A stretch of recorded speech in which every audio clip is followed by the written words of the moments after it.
One woman just decided, you know what? You can't take my dignity from me. I can only give that up, and I don't choose to give it up. And I will not go back to the bus. The answer is no. And Rosa Parks changed an entire society because that day she chose to focus on something else. She gave it a different meaning. This is not a command. You do not have control over me. And she decided to fight. And she changed the direction of a country and of many other countries. She started something. We forget that you don't have to be famous to have the ability to change at least your own personal history, to change the direction we go in our life. We have the power to choose, even if you haven't before. You can finally say, no more, I won't put up with that, within myself or from anybody else. And here's what I'm going to do differently. That's where the breakthroughs really start to happen. Now the question is, why do some people stand their ground and make something change versus other people just kind of accept things? Why do some people make bold decisions and other people make decisions that are based on trying to hang on to what they've got? Well, that's a more complex question to answer than we might have in a few minutes in this one session, but it is one that I've spent my life studying, because when you can change your decisions, you can change your life. When you can change the force that controls your decisions, you can change anything in your life. At some level, we have certain beliefs and values. But if I was going to make it simple, I'd say there's two things that determine your choices. The first thing is the state of mind and emotion you're in at that moment. Think about it. Have you ever snapped at somebody and had nothing to do with them? It was just the state you're in, right? You were frustrated, you were pissed off about something, and in that state of mind, whatever they said got interpreted through that state, and you made up a meaning like they were an irritant or they were interrupting you. They weren't. You probably felt bad afterwards. When we get in the wrong state, we make the wrong decisions. When you get in a strong, empowering state, you'll make a better decision. Learning how to direct your state is a big part of what my work is with people, and it's a big part of what I do in my seminars. But the other thing that affects your decisions would be what I would call your story or your blueprint. We all have kind of a story about how our life is supposed to be. It comes from a set of life experiences, interpretations. Some people think life is all about getting theirs. Some people think life is about growing and contributing. Some people think life is about making judgments. Some people think life is about saving other people's lives. Some people think life is about being successful. Some people think God is the basis of everything, and the way to know God is to go through life in a very specific way with a set of rules, and they follow it. And that's what they believe. Whatever your story is, whatever your blueprint is just another way of saying whatever you believe is how your life is supposed to be, at some level, we either follow that blueprint or we fight it. If we follow it or we fight it, we're going to find that we're going to bump into things in life where life isn't always the same as we expect it to be or think it should be. And that's where we start to experience stress. So in this session of Breakthrough, when you watched this story and you saw Melissa, you saw the conflict between what she desired most and what she feared most. I really believe life is the dance between what you desire most and fear most. That's where you find where we live our life. The dance between what you want most and what you fear most. That's where all that energy is in life. So what does she want? She wants to be famous. She wants to be able to sing and have everyone hear her voice and be able to touch everyone. She wants to contribute. She wants to share her gift. And she definitely wants to be famous and successful. She needs to be closer to her children. And one of the big challenges in life is oftentimes what we want and what we need are two different things. She has 5 boys. They're all extremely young, as I'm sure you saw. And she has a husband. And while they're all supportive of her going on this journey, somewhere along the line, she lost that connection to what was most important. Now, is she a bad person to make bad decisions? No, good people make bad decisions when they get in lousy states, when our ego gets involved, or when we start believing our story. And here was the story she had. Being a mom's important, but the bigger gift God gave me is my singing voice. And once we get seduced into a particular story and we start to believe it, it takes a hold of our life and it controls all of our choices. And then pretty soon, bad choice on top of bad choice on top of bad choice starts to affect our life. Can you relate? How many times you've made some choices that you wish like hell you had made a different decision back then, or that no one ever knows the stupid decisions you made? I know I can relate to that. So what I want to talk to you about today for this brief little session is how to break through a crisis. Crises happen, whatever type of crises you go through in your life, and I know you've had many, when we make some choices unconsciously and we get consequences. And we make them unconsciously because we're trying to get what we want. We don't really know what we value most. We don't know what we need. and we find ourselves waking up one day and going, why is my life this way? It's kind of like life is always calling to us to constantly grow and improve. You know, if you're going to look at what's going to make life work, it's really simple. What makes people happy is progress. We're happy when we're progressing. If you're overweight, but you leave today and you say, you know what, this breakthrough thing, what I got out of today for me more than anything else is, I've been stuck waiting for some magical diet, some magical exercise plan, some magical time in the future when we have more time. There is no more time. I don't need to wait for that. I'm just going to make a decision today to get started. I don't need to go out there and go interview 20 trainers and get online. I don't need somebody to give me a perfect plan. I need just to pick up my shoes and start walking. I need to just get somebody behind me who just goes, run! I don't need to wait for perfection. I'm going to do something right now. I choose to get fit. I choose to walk. I choose to run. I choose to go join a club. I'm doing it now. A breakthrough happens the moment you make a new choice. And you don't have to wait. You can just get yourself in a new state. Maybe this tape will get you doing. Or you just have to have a new thought that says, you know what? I made choices in the past. I'm overweight because I chose to eat this and this. I'm not going to eat it anymore. I'm changing now. You can change your whole life real fast with just a few choices. But if you don't make the right choices, eventually you're going to face a crisis. Crisis is when you made so many poor choices that sooner or later life shows up, and instead of asking gently for you to change and improve, to grow, to make progress, to be happy, life, when it's a crisis, now demands change. It isn't asking anymore. We borrowed money as a society and we overspent and we talked about changing and we knew we had to change, and now a crisis happens and guess what? Nobody has a choice. The game has changed. And what crisis does is it melts us down. It melts us down so that we can recast our life. We can remold ourselves. And usually on the other side, our life is greater because as we go through that crisis, we have to grow. Everybody wants change. Nobody wants to do it. Everybody, I should say, wants progress, but nobody wants to change. Everybody wants their life better, but nobody wants to do the push-ups, the running, have the economic or emotional discipline to make it happen.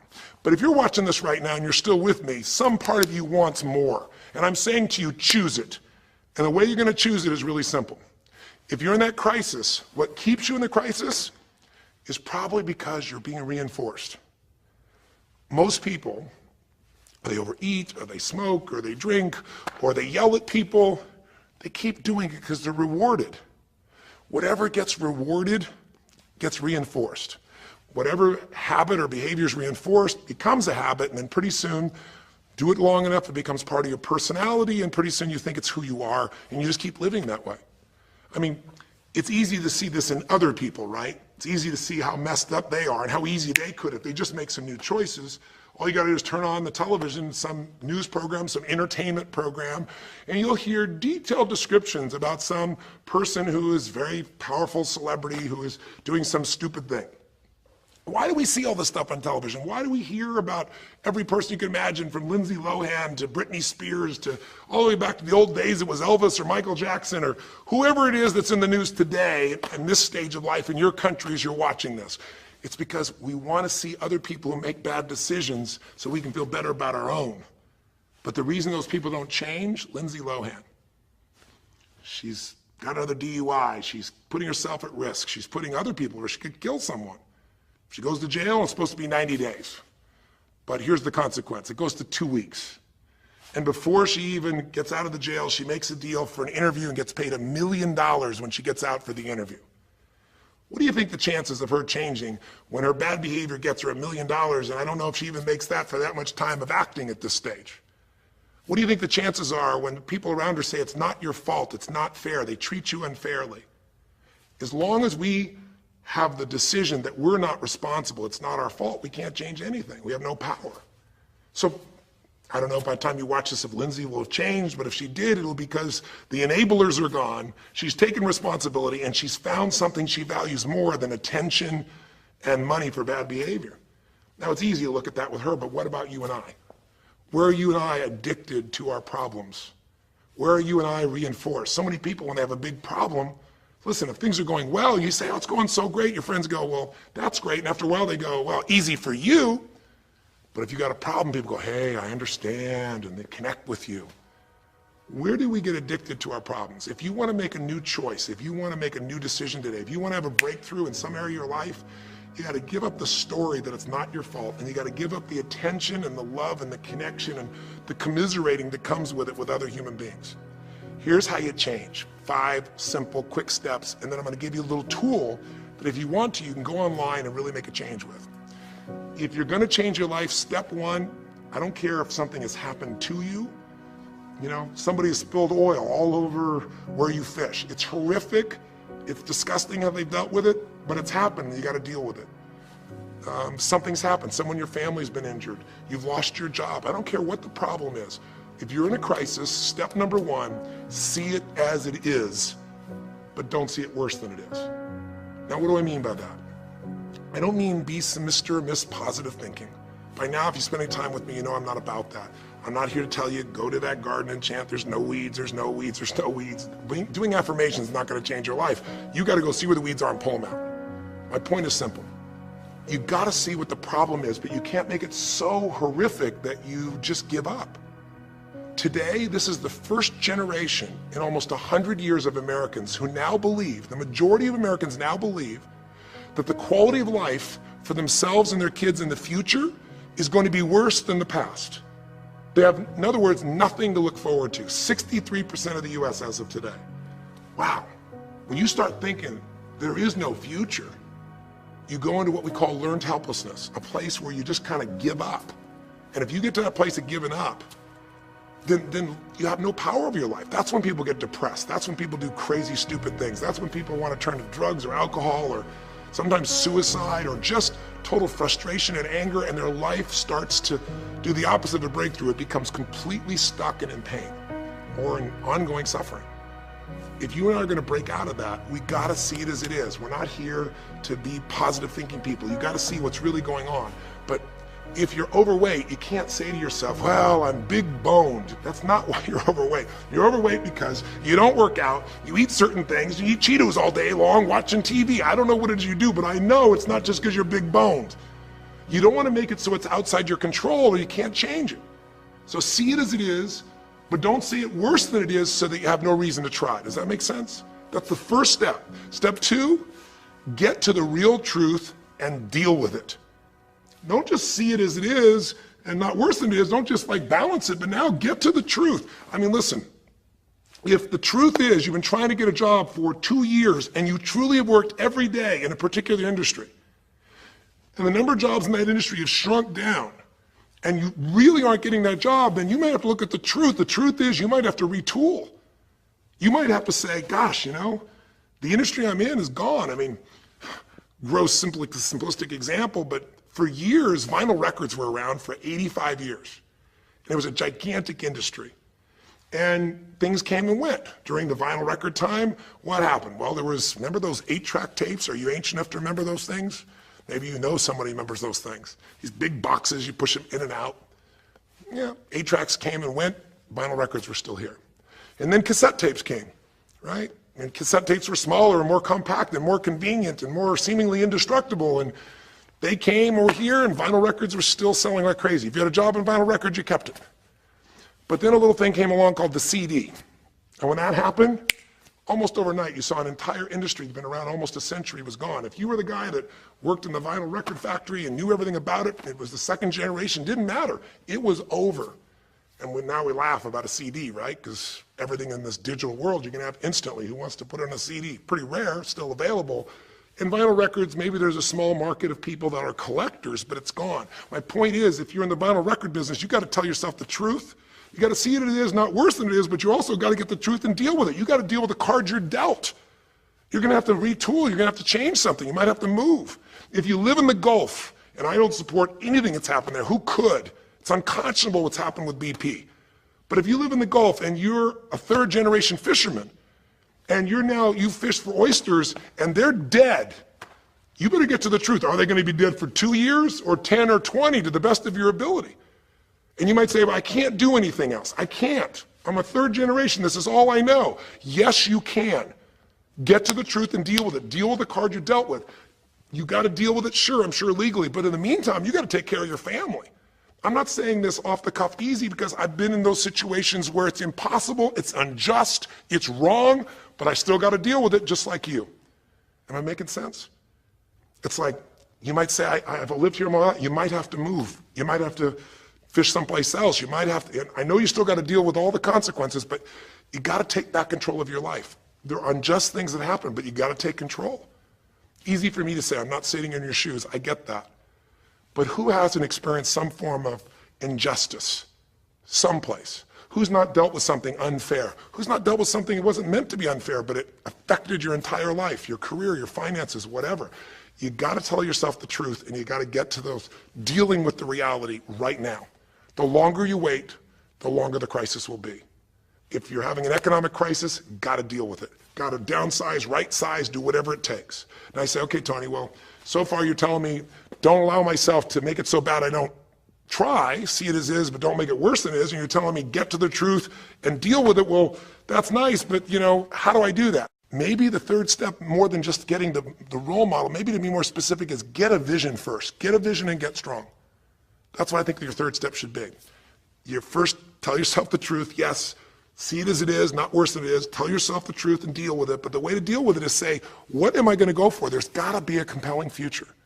I got to come up with a vision for my life or a vision for my relationship. I've had terrible relationships, nothing's worked. Tell yourself the truth.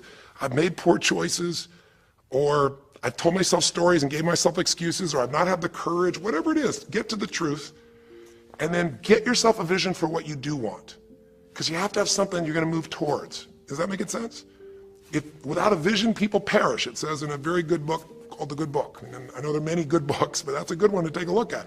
We need something to go for. We can deal with any problem today as long as there's something that we can look for in the future that we can strive for. It'll give us the emotional and psychological fuel, the juice, to keep moving forward. So you got to come up with a vision, and a way to do that, we'll call that step 4. Get a role model. You might get the vision from a role model. You might get the vision just from coming up with a new idea. But in order to figure out how to go from where you are to where you want to be, to close the gap from where you are to where you want to be, it's best to learn by other people's experience whenever you can. So get a role model, get their strategy, and go to work. Get into action. So I'll give you an example.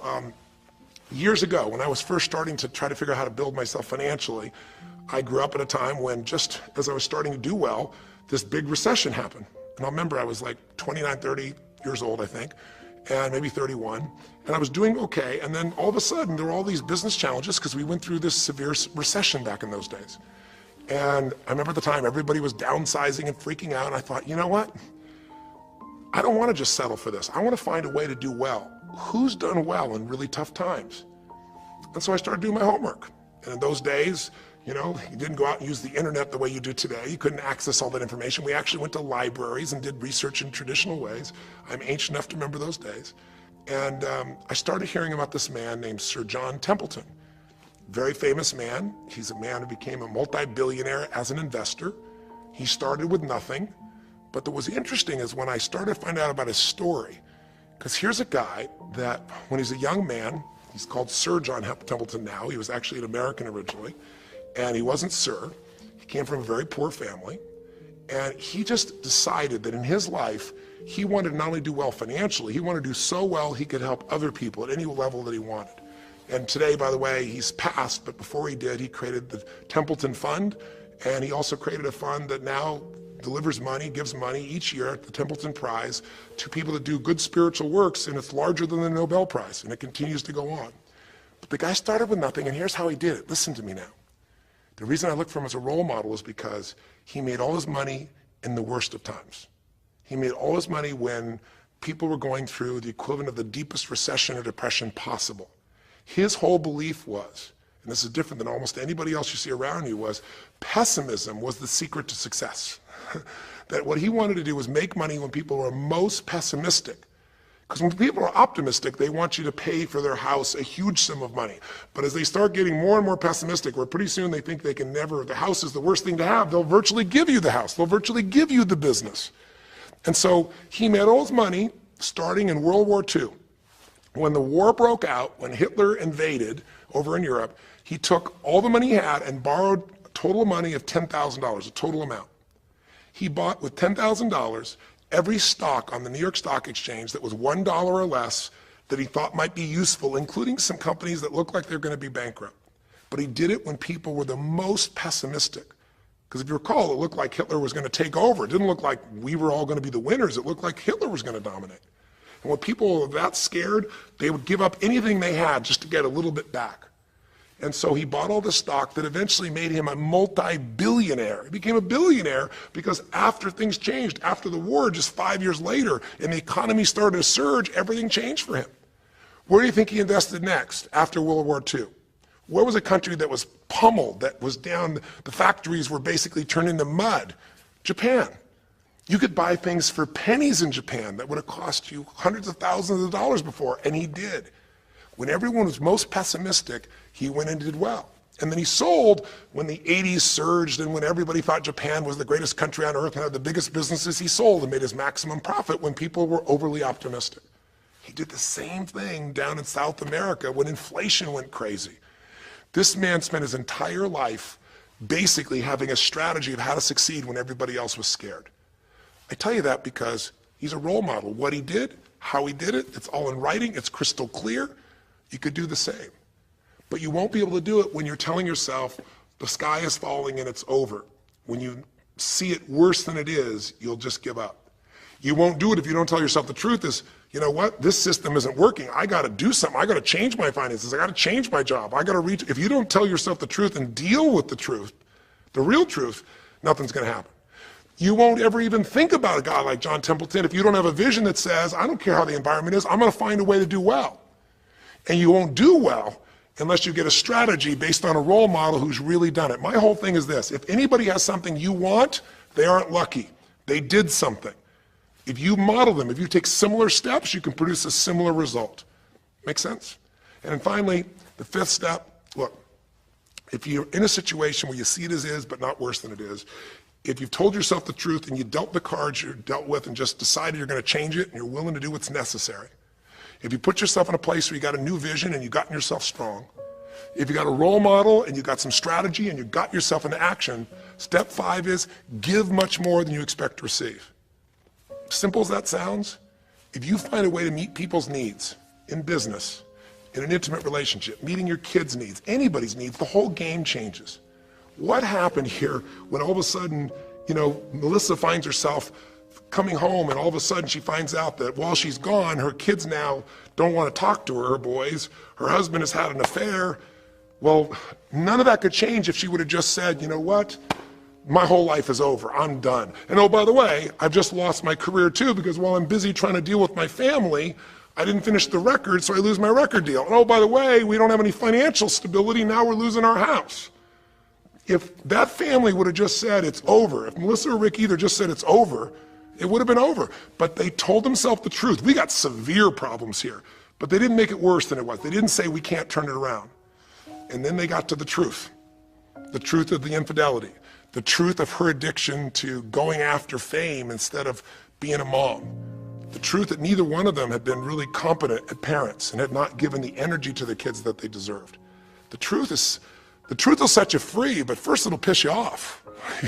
The truth it doesn't feel good, but not feeling good is sometimes where you get your drive to change things. They started looking around and said, we don't have the skill to even manage our house, much less our finances. We got to do something different. We got to focus on our kids. We got to focus on turning things around. We got to turn our relationship around. But that wouldn't have worked unless they got a vision of starting to see, it could happen. And that's what I helped them with. I helped them get to the truth. I helped them to stop over-exaggerating. I got them to a place where they got to see that this relationship could be back alive and passionate and that these kids deserve both their parents and that she really could be a great mom and that maybe in the end she could even still have her singing career and enjoy it too, that she didn't have to give it all up. And I'm really proud of her. She did it because she found a role model. She got a vision, but she got a full role model. And the man that she works with today is a man that's sold, I think now 5 million or 10 million records. And most people outside the country business don't know his name. He's her mentor now. He's made music with, Willie Nelson, with just about anybody you can imagine in the business. And he's done it for all these years, but he's never left the central part of Texas because that's where his family is. And Melissa's had offers to go to Sony Red. She walked away because they said, you're gonna have to do these things without your family. She found out what was most important, and she made the decisions that met her needs to be a great mom. When you fight life and go, I should be a singer and not a mom, when you got 5 kids, you got a problem. When you fight life and say, you know, the economy should be different, you're going to be stressed. Deal with what is, without exaggeration, with total honesty, dealing with the cards, coming up with a vision, finding yourself a role model that shows your strategy, work your tail off, give, keep changing your approach, and you can get where you want to go. Make sense? Now, that might sound like a lot. So to get you started, here's what I'd like you to do for this session. Start out, if you want, by taking a big crisis or problem you have and going through these steps, saying, okay, what's really true? And let me exaggerate, let me stop the exaggeration. Let me not make it worse than it is. Just let's define what's true. Let's stop the story, just here's what it is. We got this much financial challenge. We got this physical challenge, whatever it is. And then you go to step 2. All right, let's find out the truth. Let's get the details. Let's get the details and figure out what we're gonna do. And then here's where we're gonna go. This is where we're gonna eventually get to. It might take us longer to get where we wanna go, but we're gonna get here. Who's done it that we can model, that we can follow the steps in, who can coach us? And let's just work our tail off and change every day. But to give you a quick jump, sometimes when you're in the middle of crisis or crises, multiple crises, lots of things going on simultaneously, it feels a bit overwhelming. So, and you might not know a role model. You might say, Tony, I don't know who. Well, not hard on the internet these days to find role models, or come to an event. You know, I can promise you we can show you plenty of role models. This is what I do for a living. But what you can do right away is you can model yourself. Think about it. Almost everyone alive has been through more than one tough time, crisis or multi-crises, where you're having a problem financially and you're having a problem with your family and you're having a health problem all simultaneously. Those are the intense ones, right? But if you're standing still today, most of us have found a way to get through it. And if you don't, you know someone who went through a tough time, a grandmother, an aunt, an uncle, somebody. The greatest way to make that change happen, when you break out of a, break through, you break out of a problem, you break out of a crisis, is model yourself. So we have 5 questions when you click on this link. And you can do it by video, so you can see yourself, and you can share it with other people, or you can type in the answer. I'll tell you in advance what they are, and then when I'm done here, I want you to do it right away if you would. The first question is, what's been one of the toughest times in your life?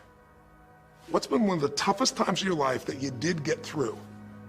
Maybe it was a financial situation. Maybe it was a career situation. Again, maybe it was an intimate relationship where you were crushed. You thought you could never make it through all the pain you went through there. Maybe it was a physical challenge, a health challenge. Maybe it was a lack of confidence or ability. I don't know what it was, but what was it just incredibly tough time that you did make it through? And you're just going to jot it down. Or you can do it in the video and just tell us, because you're not only going to get this answer, but we're going to create a community of people who will be role models, people that have been through hell and back, saying, here's where I was, here's what I got through, here's what shifted my life, here's what you can do. And we're creating this community as our gift to you, so that this isn't just a discussion that's one way. I want to do is start a conversation with you where we can help each other. So that first question is, what's a crisis? What's a challenge? What's a tough situation you eventually made through, but it really was difficult for you? Second question. You go back and you think about that situation. What pulled you through? What pulled you through that situation? What did you learn? What distinction? Or did you get a strategy? Or was it a belief? Or did you meet someone who helped you? Or was it just somehow you clicked into your faith and you kicked yourself into gear? What pulled you through those tough times? Was it a person? Was it a place? Was it an idea? Was it a distinction? Was it a belief? What was it? Share it with us. Type it down or tell us from your heart what it really was. Third question is just real quick. It's just for contrast. And the third question is, what was your life like before the crisis? Like right before all hell broke loose? Usually you'll say, oh, my life was so great. But when you go back and look at it, was it so great? Was it wonderful? Just out of curiosity, right before all hell broke loose. Third question is, what was your life like right before? And then the fourth question, what'd you do? What did you do to go from where you were to where you are today? What did you do to get over that situation? What did you do to get through that situation? What did you do to turn it around? What action did you take? Who did you go learn from? What skill did you go get? What did you physically do? Kind of give us the description of what you did, because we all want to know, because you can provide us a pathway. You may have been through a crisis that someone else is going through right now, and they can learn from you. They can learn the shortcut. And finally, the fifth question, maybe the most important one besides what pulled you through, and the fifth one is, how is your life actually better today because you went through this crisis? Whatever the crisis was.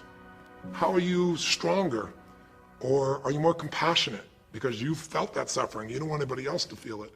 Or are you more hopeful because you know you made it through that so you can make it through other things? Or are you in a situation where you've got a skill today that you didn't have and wouldn't have had if it wasn't for that situation that made you have to grow? Or are you just happier today because you have a contrast of what life could be like, and so now you appreciate the simple moments?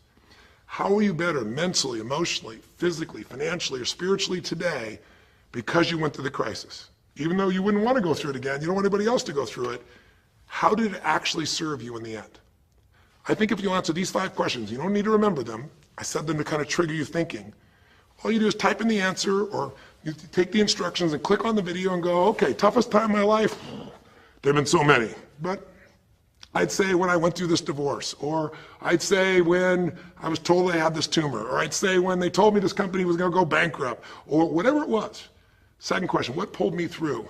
God, I don't know, I guess a combination of things. One was this belief that somehow everything in life happens for a reason and a purpose. And even though I hate this, something must be calling me to grow. Or I'll tell you what it was. It was a friend that sat me down and said, man, you're going through hell. But when you're in the middle of hell, when you're pushing through hell, just keep pushing. Just keep going through it, man. I've been there. And he gave me this plan, or he gave me this strategy, or he told me, you know, this problem won't last forever. Trust me, I know it feels like it's the end of the world, but 10 years from now, you and I will be sitting here, and you'll be here with your children, and you'll be here with your wife, and we'll be talking about those tough days, and we'll actually smile and laugh about them and be so proud we made it through it together. Or you might say, what got me through it was prayer, or my faith in God, or what got me through it was just massive action. You know, what pulled you through? Just tell us. We all want to hear, we all need to know. And there's lots of ways to get through hell, isn't there? There's lots of ways to get through a crisis. There's so many ways. That's what I want people to get. So when you're done with this on the website, you will give in something, because the community is not just a place you go get stuff, right? It's a place you give. And the more, you know, authentic you can be and honest from your heart, the more other people will see and be touched. You know, what was it like before? Oh my God, I was on top of the mountain. You know, what did you do? Here's what I did. You know, I told myself the truth. I went and got this new education. I went and started talking to people each day. Whatever you did. How's your life better today? There's a phrase, you know, be humble or be humbled. You know, I have a different level of humility because I know, you know, that as good as I may think I may be, that situation reminded me that life is not just about me, it's about we. Or, gosh, because of that, I love my wife so much because we made it through that situation together. Or because of that, man, I'm so much stronger financially. I'm on top of things. I don't let anybody spend. Whatever it is, tell us how your life's better. Okay? I don't know how long the session was. Again, there's no script here, baby. I just want to work with you heart to heart to say one thing. If you want to break through, you have to make new decisions. New choices create a new life. The only thing stopping you is some limiting belief, some belief about how life should be different or you should be different. Deal with life the way it is. Tell yourself the absolute truth. Don't make it worse than it is. Tell yourself the truth. Deal with it. Get a vision. Get strong. Get a strategy. Get a role model with a strategy and get into action, and then put your focus on taking action every day. Giving, giving, giving. Change your approach. You will get there.